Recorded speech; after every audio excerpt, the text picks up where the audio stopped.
ഇന്ത്യക്ക് ലോക കിരീടം കപ്പ് നമ്മൾ ഇങ്ങെടുത്തിരിക്കുന്നു. T20 ലോകകപ്പിൽ വെസ്റ്റ് ഇൻഡീസിൽ നടന്ന ആവേശകരമായ പോരാട്ടങ്ങൾക്കൊടുവിൽ ഇന്ത്യ ആധികാരികമായ വിജയങ്ങളോടെ എങ്ങനെ ഫൈനലിലേക്ക് എത്തിയോ ആ ഫൈനലിൽ എത്രയേറെ പ്രതിസന്ധി ഘട്ടത്തിൽ നിന്ന് ഇന്ത്യ തിരിച്ചു വന്നു എന്നുകൂടി വ്യക്തമാക്കുന്നതാണ്. ബാറ്റിംഗിൽ ഗംഭീരമായ തുടക്കം. ഒരു ഓവറിൽ 15 റൺസ് അടിച്ചു തുടങ്ങി ഇന്ത്യ. പക്ഷേ പെട്ടെന്ന് 3 വിക്കറ്റുകൾ നഷ്ടപ്പെട്ടു. ഒന്ന് പതറിയതാണ്. അവിടെയാണ് മുൻ നായകൻ വിരാട് കോഹ്ലി ഒരു വലിയ രക്ഷാ ദൗത്യം സ്വന്തം ചുമലിൽ ഏറ്റെടുത്തുകൊണ്ട് മുന്നോട്ട് നീങ്ങിയത്. പിന്നാലെ വന്ന അക്സർ പട്ടേലും ശിവൻ ദുബൈയും ഒക്കെ പിന്തുണ നൽകിയപ്പോൾ വിരാട് കോഹ്ലിയുടെ മികച്ച ഇന്നിങ്സ് അങ്ങനെ 176 എന്ന ഭേദപ്പെട്ട അല്ലെങ്കിൽ വിജയിക്കാൻ കഴിയുന്ന ഒരു സ്കോറിലേക്ക് ഇന്ത്യ എത്തുന്നു.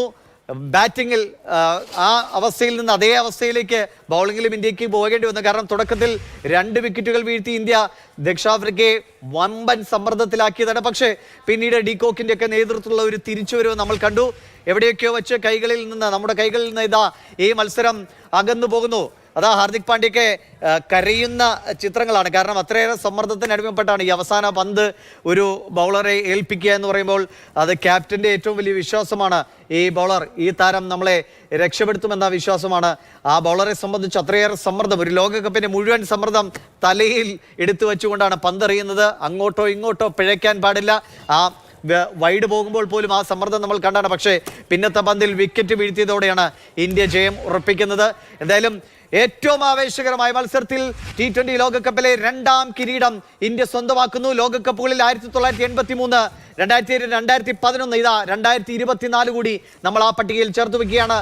കപിലും സംഘവും ആദ്യം ചെകുത്താന്മാരായി 83 അടിച്ചപ്പോൾ പിന്നെ ധോണിയാണ് 2 കപ്പുകളും നേടിയെടുത്ത് 2007 2020 ലോകകപ്പും 2011 ലോക ഏകദിന കിരീടവും സ്വന്തമാക്കിക്കൊണ്ട് ഇന്ത്യയെ വമ്പന്മാരുടെ പട്ടികയിലേക്ക് ചേർത്ത് വെച്ചതെങ്കിൽ ഇതാ ഒരു നീണ്ട ഇടവേളയ്ക്ക് ശേഷം ധോണിയുടെ ഒക്കെ ഒപ്പം കളിച്ചു വളർന്ന രോഹിത്തും വിരാട് കോഹ്ലിയും അടങ്ങുന്ന സംഘമിത ഇന്ത്യക്ക് വീണ്ടും കിരീടം സമ്മാനിക്കുന്നു. രജിൽ നമുക്കൊപ്പം ചേരുന്നുണ്ട്. രജിലെ, ഇങ്ങനെ വേണം ഫൈനൽ അല്ലേ? ഒരു സംശയമില്ല, ഇങ്ങനെ വേണം ഫൈനൽ. അതെ അതെ ദിവിഷേ, സമീപകാലത്തൊന്നും ഇങ്ങനെ ഒരു കലാശ പോരാട്ടം ക്രിക്കറ്റിൽ നമ്മൾ കണ്ടിട്ടേയില്ല.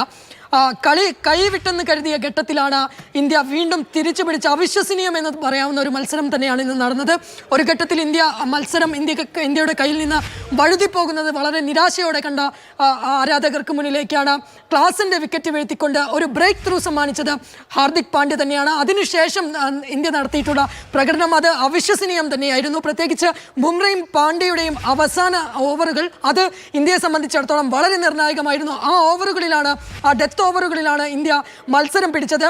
പ്രത്യേകിച്ച് അവസാനത്തെ 3 ഓവറുകൾ അത് വളരെ നിർണായകമായിരുന്നു. ആ ഓവറുകളിൽ കൃത്യമായി വിക്കറ്റുകൾ വീഴ്ത്തിക്കൊണ്ടാണ് ഇന്ത്യ മത്സരത്തിലേക്ക് തിരിച്ചു വന്നത്. എന്തായാലും ഈ മത്സരത്തിൽ വഴിത്തിരിവായത് ക്ലാസൻ പുറത്തായത് തന്നെയാണ്.